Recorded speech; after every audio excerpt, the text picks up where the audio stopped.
Hi friends, welcome to Leelalicious. My name is Regina and today I'm going to show you how to flavor kombucha to make it extra fizzy and delicious.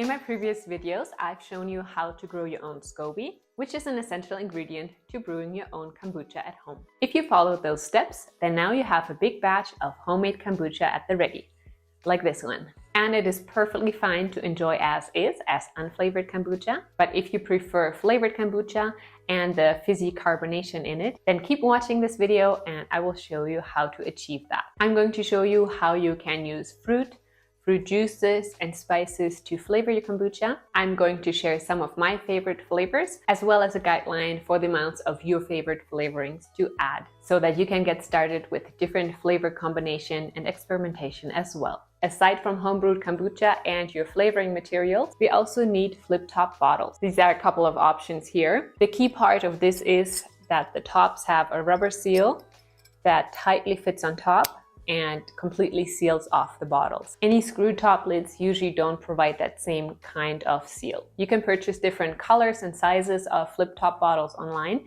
I'm going to put a link below as well. But check your grocery store for any drinks that are sold in flip-top bottles that you could then reuse at home for kombucha brewing. I've purchased flip-top bottles before, but all of those have broken by now. So all the ones I have right now are actually recycled or upcycled. This bottle is from some German beer that one of the fancier grocery stores in our town sells. And this one was actually some artisan French lemonade. We enjoyed those beverages first, and now I'm using these bottles for a couple of years already, and they're perfect to just wash out and reuse over and over. The amount of the flavoring agent that you're going to use depends on the size of the bottle and the amount of kombucha that you're using for secondary fermentation. This is a liter or quart-sized bottle, whereas this smaller one only holds about 1/3 of a liter. So while I use about 1/4 cup of either cut up fruit or fruit juice for the large bottle, for this smaller one I would only use about 1.5 tablespoons. Also be sure to always leave some headspace. Some people leave about a finger length up until here. This is to allow for some expansion as the bubbles escape while you are burping your bottles during secondary fermentation. You don't want to have overflowing kombucha every time you do that. So including flavoring agents, the secondary fermentation amount should only reach until about the bottom of the neck. Fill your flip-top bottles about 3/4 of the way with ready brewed kombucha. You can also start with a flavoring agent, the order doesn't really matter. My 3 absolutely most favorite kombucha flavorings are pineapple, mango and guava, and raspberry ginger. We don't have fruit juices in the house very much. That's why we tend to use mostly fresh or frozen fruit. Let's start with the mango and guava. I use about 2 tablespoons each of fresh chopped up mango and guava and add them to the kombucha. Frozen fruit works just as well. Here I'm adding 3 tablespoons of frozen raspberries and 3 to 4 slices of fresh ginger.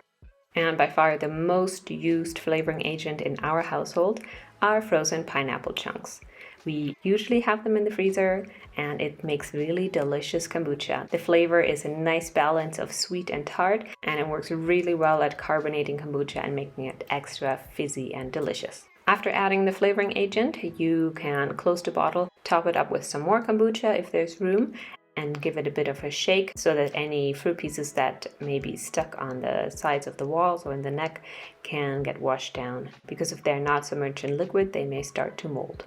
Instead of fresh fruit chunks, you can also use fruit juice, about 1/4 cup for 1 liter or 1 quart of kombucha, and then let the bottle sit at room temperature for anywhere from 2 to up to 5 days. It mostly depends on the sugar content of your add-ins. If they're higher in sugar content, then the kombucha will become carbonated and fizzy very fast, whereas lower sugar add-ins may take longer. Be sure to burp your bottles or flip them open, which is to remove any excess CO2. We don't want the pressure to build up too high inside of the bottles. So usually over the sink, I flip them open to release any built up carbonation. Do this about once a day, and then you can also taste the kombucha once it is at a level of carbonation that you enjoy.